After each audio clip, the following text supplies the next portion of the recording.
Ici, la Voix de l'Amérique.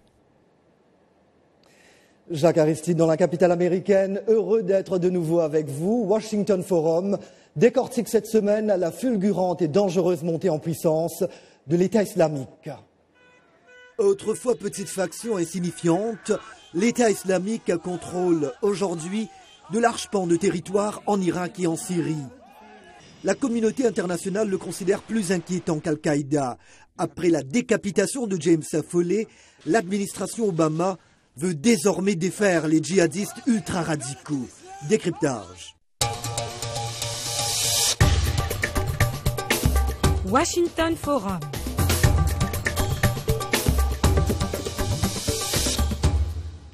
Bienvenue et mille merci de votre fidélité à la VOA. Washington vient de reconnaître que l'État islamique va au-delà de tout autre danger terroriste connu jusqu'à maintenant. Son armée très organisée, ses moyens financiers énormes d'après les observateurs. Après les frappes aériennes en Irak, le Pentagone étudie maintenant une intervention contre le groupe en Syrie. Mais situation embarrassante pour l'Occident. Le régime décrié de Bachar al-Assad veut être impliqué dans cette guerre. Le fil des événements avec Nicolas Pinault. Combien sont-ils? Nul ne le sait vraiment. Entre 10 et 50 000 combattants selon les estimations. Une chose est sûre, l'avancée de l'État islamique fait peur. Le groupe djihadiste contrôle désormais un territoire grand comme la Belgique. À la tête de cette organisation, Abou Bakr al-Baghdadi, cet Irakien a juré d'établir un califat sur la Syrie, l'Irak, la Jordanie, le Liban et la Palestine. Les Moudjahidines ont été récompensés d'une victoire par Dieu après des années de djihad. Ils ont été capables d'atteindre leur but et se sont empressés d'annoncer le califat et de choisir l'imam. L'État islamique persécute tous ceux qui ne sont pas musulmans sunnites comme les chrétiens ou les chiites. C'est pour d'abord protéger les yézidis que Barack Obama a autorisé les frappes aériennes. L'exécution du journaliste américain James Foley par l'État islamique a donné une nouvelle dimension à l'implication américaine. Il doit y avoir un effort commun pour extraire ce cancer pour qu'il ne se propage pas. Il doit y avoir un rejet clair de ce type d'idéologie nihiliste. On peut tous s'entendre pour dire que l'État islamique n'a pas sa place au XXIe siècle. Pour répondre à la menace imminente que représente ce groupe terroriste, selon Chuck Hagel, le secrétaire à la Défense, Washington a entrepris des frappes aériennes ciblées en Irak. Les bastions de l'État islamique se trouvent en Syrie et les États-Unis se retrouvent alors face à un dilemme. Faut-il coopérer avec le régime de Damas pour détruire les djihadistes des deux côtés de la frontière? Peuvent-ils être défaits sans s'attaquer à la partie de leur organisation qui se trouve en Syrie? La réponse est non. L'administration américaine exclut pour le moment toute coopération avec Bachar el-Assad. Toutefois, des drones de surveillance américains sillonnent déjà le ciel syrien. La crise actuelle dans la région place Barack Obama dans une autre contradiction, s'entendre avec l'Iran, puissant voisin de l'Irak. Téhéran a été en première ligne pour armer les Kurdes irakiens. Nous avons demandé à nos amis de nous envoyer des armes pour nos forces et la République islamique d'Iran a été le premier pays à nous fournir ces armes. Les ambitions de l'État islamique menacent de reconfigurer tout le Moyen-Orient.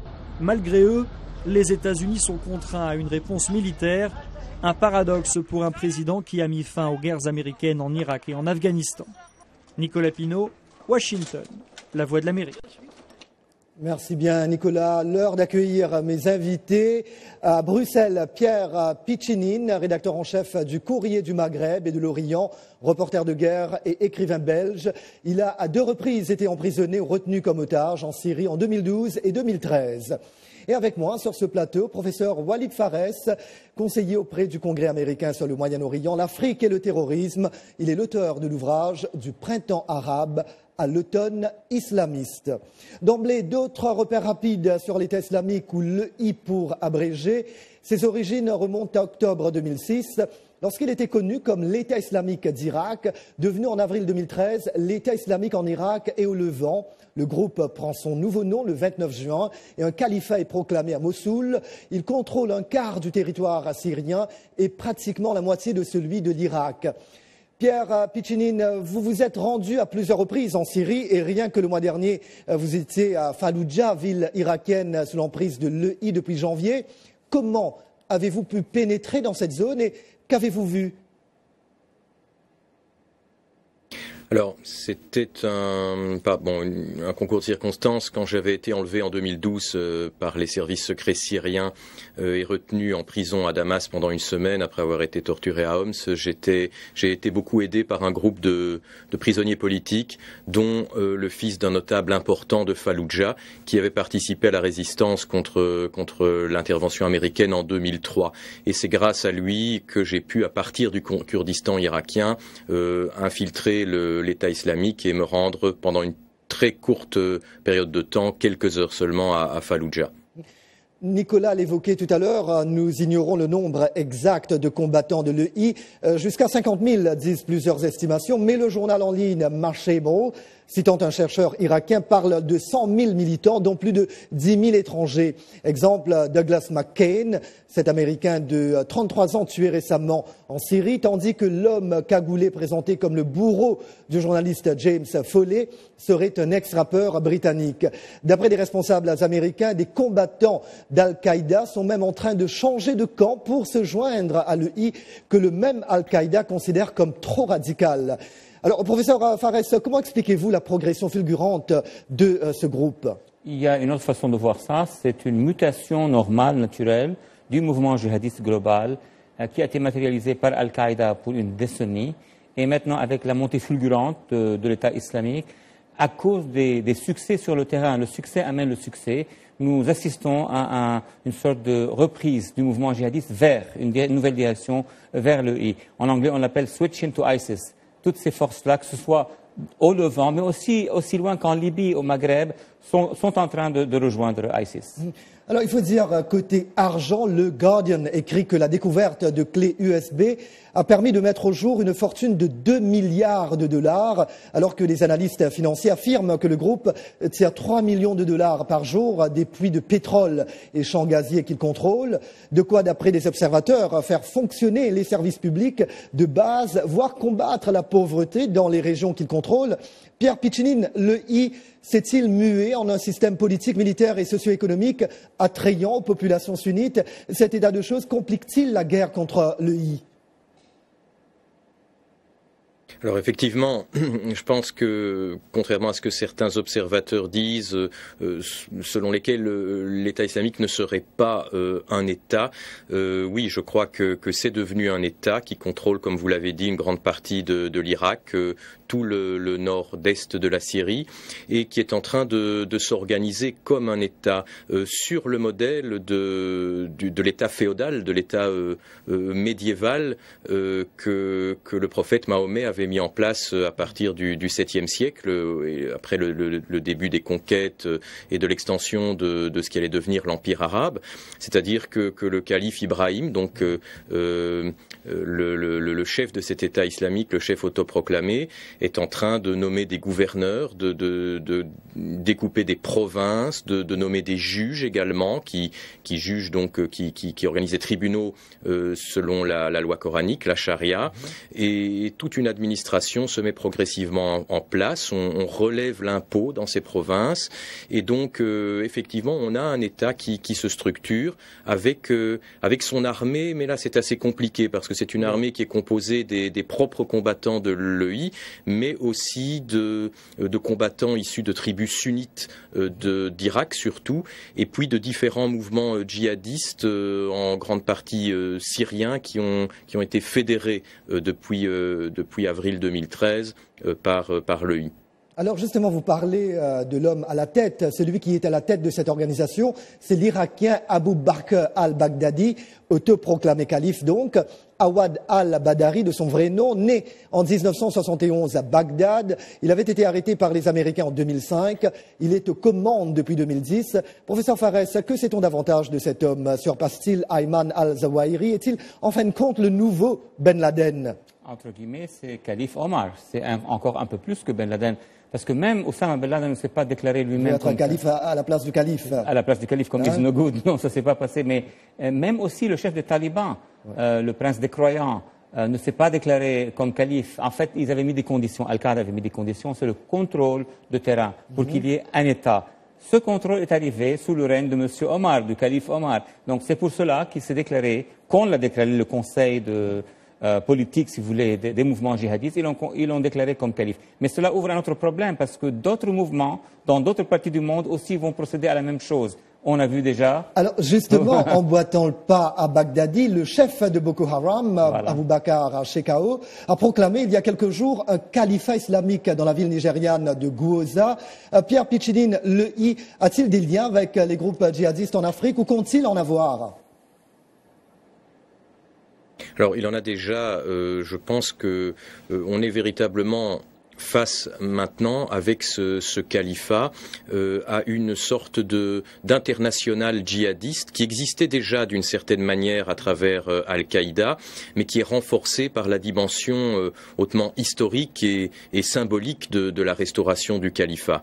C'est véritablement quelque chose d'extrêmement important dont on doit apprécier la réalité, à savoir qu'il y a sur les terres de l'ancien je vais dire, de l'ancien empire arabe, dont la capitale était Bagdad. C'est à Bagdad qu'ont été écrits vers l'an 1000 les Contes des Mille et une Nuits, grand morceau de la littérature arabe. Donc on doit bien se rendre compte qu'il y a à nouveau sur ces terres-là un califat avec un calife qui appelle tous les musulmans du monde entier, toute l'Oumma, c'est-à-dire toute la communauté des croyants, à se joindre à lui prêter allégeance. Et déjà plusieurs mouvements en Afrique notamment se sont tournés vers lui et lui ont prêté allégeance. Donc il faut savoir aussi que ce califat a des réseaux très bien implantés dans de nombreuses métropoles occidentales, en Europe notamment, Paris, Bruxelles aussi, Londres, et ce système tentaculaire va certainement devenir, comme vous l'avez dit dans votre introduction, un grand problème pour l'Occident. Alors, l'Arabie Saoudite et le Qatar, deux pays qui se montrent généralement hostiles aux chiites. Soutient-il l'EI, professeur Fares? Il faut dire qu'il y a quelques années, que ce soit l'Arabie Saoudite ou des personnes privées à l'intérieur du royaume wahhabite et le Qatar comme régime, ils ont financé des mouvements djihadistes. C'était ça le piège. Alors, ils les ont financés quand ces mouvements se battaient contre le régime d'Assad en Syrie. Ces mouvements se sont transformés en État islamiste. L'Arabie Saoudite a fait des freins, ne voulait plus continuer. Le Qatar a continué à financer, mais croyant qu'il pourra contrôler ces réseaux. Et maintenant, avec la montée de l'État islamique, la déclaration du califat, c'est un autre État souverain. En fait, c'est un transnational souverain, c'est un État international souverain. Donc maintenant, le Qatar et l'Arabie Saoudite ont très peu pour eux-mêmes, pour leur propre sécurité. Voilà, messieurs, vous restez avec nous. L'heure de marquer une courte pause. À notre retour, nos invités nous diront comment combattre. Le Washington Forum revient dans quelques petits instants.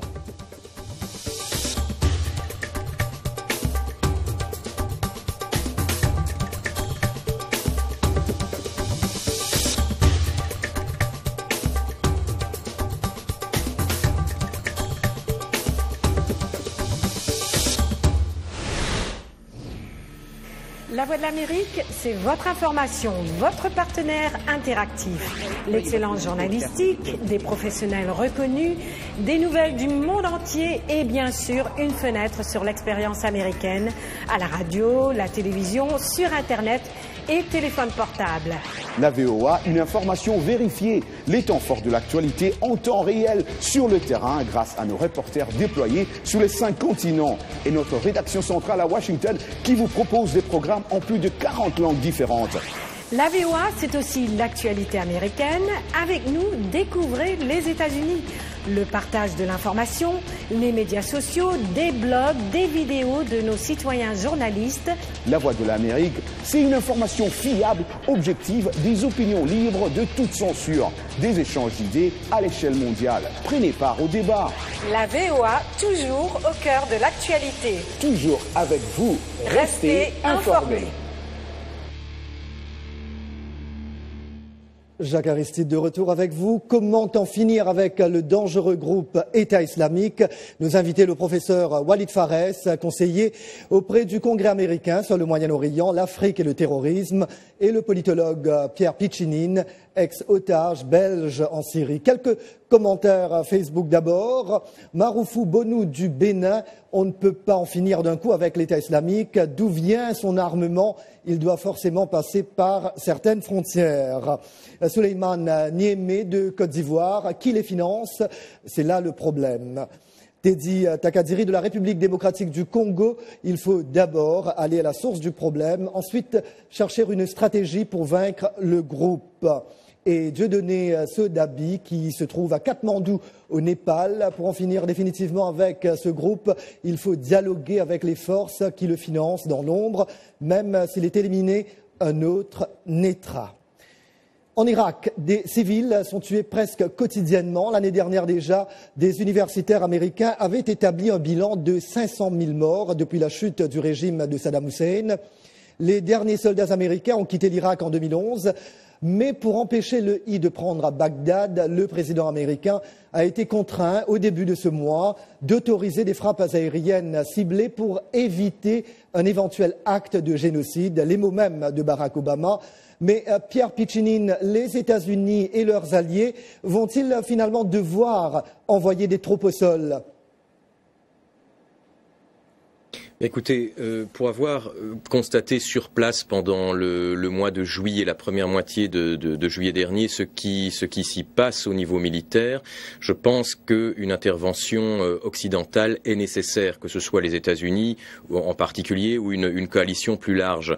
Pour quelle raison? Parce que les forces armées irakiennes sont totalement incapables de faire face à cette déferlante djihadiste qui est appuyée par une partie seulement mais importante tout de même des tribus sunnites qui ont été fortement brimées par le gouvernement du tout récent ex-premier ministre al-Maliki, Nouri al-Maliki, qui est chiite et qui a donc développé une politique très communautariste anti-sunnite.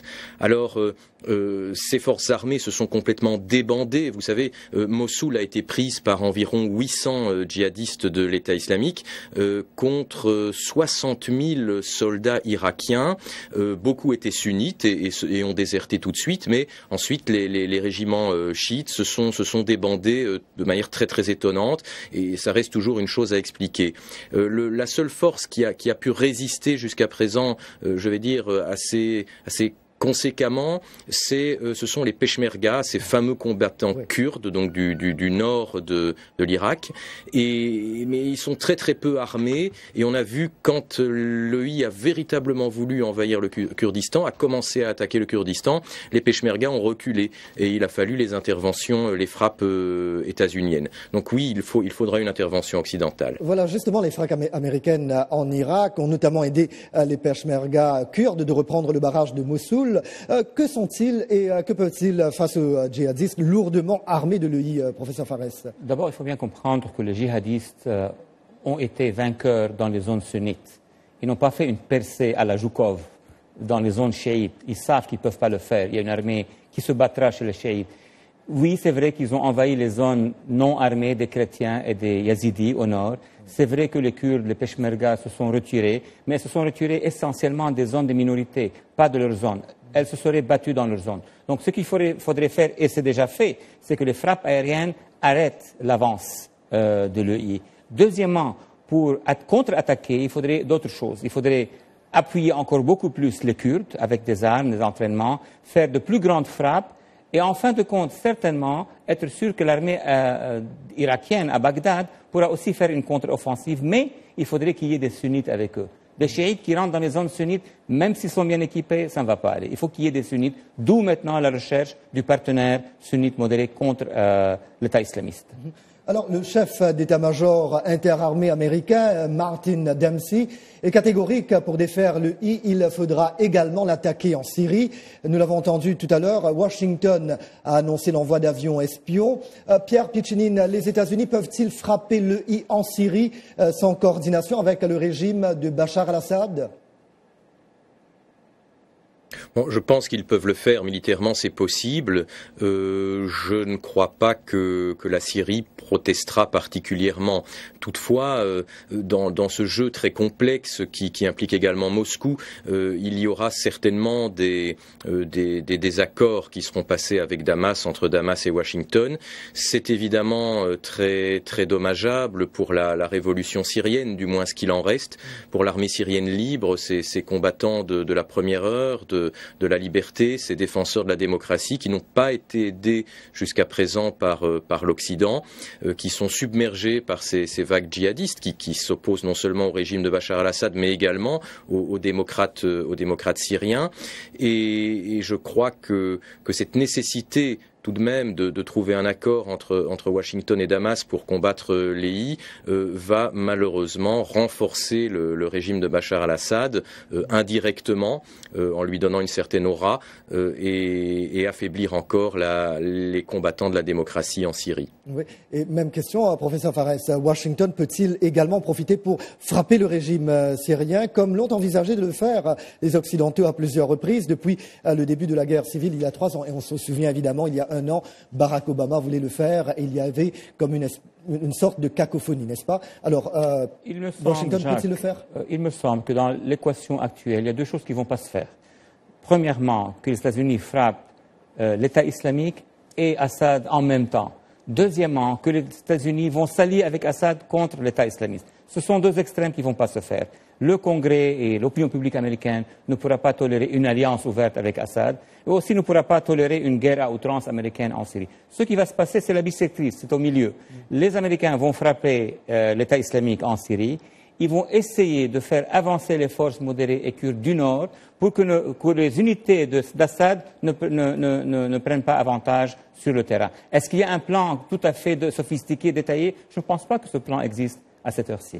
Voilà, le I devenu donc l'ennemi commun de plusieurs pays qui ne s'entendent pas normalement. Les États-Unis et l'Iran vont-ils devoir collaborer sur ce front? Le pouvoir contesté de Bachar al-Assad se voit-il renforcé plus que jamais? Bref, les cartes sont-elles en train d'être redistribuées, Pierre Piccinine? Oui, je pense que les choses ont commencé à bouger il y a quelque temps déjà avec l'élection il y a 1 an du nouveau président iranien Rouhani.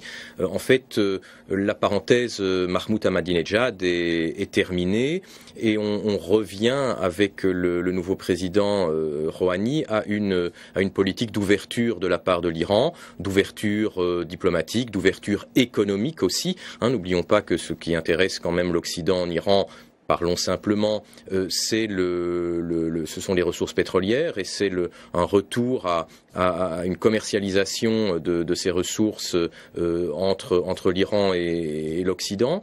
Et Rouhani et la faction plus libérale qu'il entraîne derrière lui sont tout à fait prêts à négocier dans ce sens. On a vu dès lors très très vite les tensions entre les États-Unis et l'Iran et Téhéran s'amenuiser. Et je crois que dans ce cadre-là, l'Iran va bien sûr défendre son allié, Bachar al-Assad. Et n'oublions pas non plus, avec en arrière-fond, en arrière-plan, le rôle que la Russie joue beaucoup dans cette crise et Moscou va certainement appuyer dans ce sens aussi. Donc je ne suis pas sûr qu'il n'y aura pas des accords tout de même entre Washington et Damas. Vous savez, certaines capitales européennes ont déjà décidé de renvoyer des ambassadeurs, qu'ils avaient retiré des ambassadeurs à Damas. Donc on va quand même dans le sens d'une réhabilitation soft, légère, progressive du régime syrien. L'assassinat de James Foley rendrait-il une action militaire en Syrie et en Irak moins difficile à faire accepter à une opinion publique américaine traumatisée par 10 ans de guerre en Afghanistan et en Irak, professeur Fares? Le principe d'une action militaire est déjà accepté psychologiquement. Ce qui n'est pas accepté, c'est une action terrestre, qui est des troupes sur le terrain.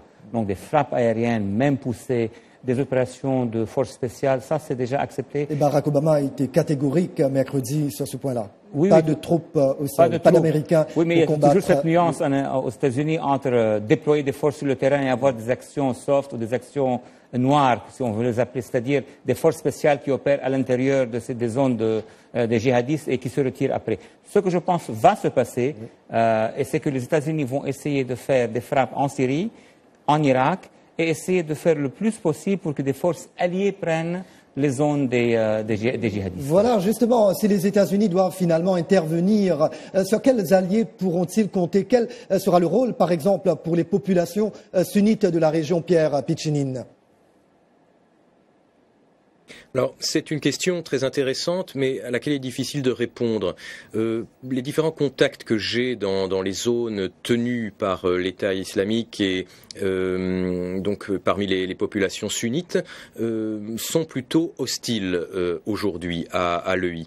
En fait, au début, l'EI a été accueilli de manière générale par les sunnites d'Irak avec beaucoup de ferveur. C'était des libérateurs. Vous savez, une grande partie des régiments présents dans les zones sunnites, des régiments irakiens présents, étaient chiites. Il y avait des vexations permanentes à l'égard de la population, des checkpoints, des fouilles, des arrestations arbitraires. Et donc, pour les sunnites, qui, rappelons-le, étaient le pilier sur lequel Saddam Hussein s'était appuyé, avait appuyé son régime. Donc, une fois Saddam Hussein tombé, eux s'étaient retrouvés dans une situation très critique. Pour les sunnites, l'arrivée de l'EI a été quelque chose de presque salutaire. Mais ils se sont rendus compte très vite que bon, comme me disaient à Fallujah notamment certains sunnites, que ces gars qui apparaissaient sympas au départ, qui se montraient très bienveillants, progressivement leur ont imposé des règles de vie drastiques. On peut être sunnite et pas du tout intégriste, hein. Donc en Irak, beaucoup de gens vivent de manière assez laïque, donc pour eux c'est déjà un premier problème. Ensuite, ils ont vu que l'État islamique arrêtait des fonctionnaires sunnites, fonctionnaires de l'État irakien, et les exécuter. J'ai rencontré un notable de Fallujah dont le film a expliqué que son fils, qui était simple fonctionnaire, il tamponnait des permis de conduire, c'était un petit fonctionnaire de la ville, et il a été arrêté, on l'a exécuté d'une balle dans la tête, uniquement parce qu'il était sur une liste de fonctionnaires de l'État irakien. Donc beaucoup de sunnites aujourd'hui sont dans une situation très critique, pris entre deux feux, entre le gouvernement à majorité chiite de Bagdad et cet État islamique. Et je pense qu'il serait possible de retourner une partie de ces tribus sunnites qui souffrent aujourd'hui de la présence de l'État islamique. Très peu de temps, professeur Fares. Barack Obama parlait de génocide, évidemment, il faisait allusion aux minorités. Alors, d'après vous, quelle est la meilleure stratégie pour vaincre l'État islamique? Point de vue international, il va y avoir une coalition internationale. Point de vue régional, il va y avoir une coalition régionale, mais probablement pratiquement sans l'Iran, sans la Syrie, sans la Turquie, sans le Qatar, mais avec l'Arabie saoudite et la Jordanie. Le plus important, c'est qu'à l'intérieur de l'Irak et de la Syrie, qu'il y ait quand même un partenariat avec l'élément le plus important, ce n'est pas les chiites et les Kurdes, mais les sunnites modérés. Si on trouve ces sunnites modérés, que ce soit en Syrie ou en Irak, on fait une révolution contre l'EI, mais par l'intérieur. Et on pourra, d'après vous, sauver toutes ces minorités, ces populations qui sont menacées? Les minorités doivent maintenant être placées sous égide internationale, être protégées là où elles sont, et dès la libération de leur ville, leur village et leur zone, elles doivent être réintégrées et protégées par les Nations Unies. Et deux mots rapides, Pierre Piccinin. Oui. L'État islamique, on ne le connaît pas encore. On ne sait pas encore exactement quels sont ses objectifs réels et qui se trouve derrière ce phénomène soudain qui est apparu en avril 2013, qui est cet Abu Bakr al-Baghdadi. N'oublions pas qu'il a été à un certain moment partisan du régime de Saddam Hussein. Il est passé un certain temps dans le camp d'Al-Qaïda. Alors, qu'est-ce qu'il veut exactement? C'est la question. Voilà, merci à nos invités. À Bruxelles, l'ex-otage Pierre Piccinin, rédacteur en chef du Courrier du Maghreb et de l'Orient, et professeur Walid Fares, auteur et expert antiterrorisme. Petit clin d'œil à nos confrères d'Afrique Nouvelle TV au Cameroun, l'une de nos radios et télépartenaires. Et bien évidemment, merci à vous, chers amis de la VOA. Merci de nous avoir accueillis chez vous encore une fois cette semaine. C'était Jacques Aristide à Washington. Je vous dis à très bientôt. Take care.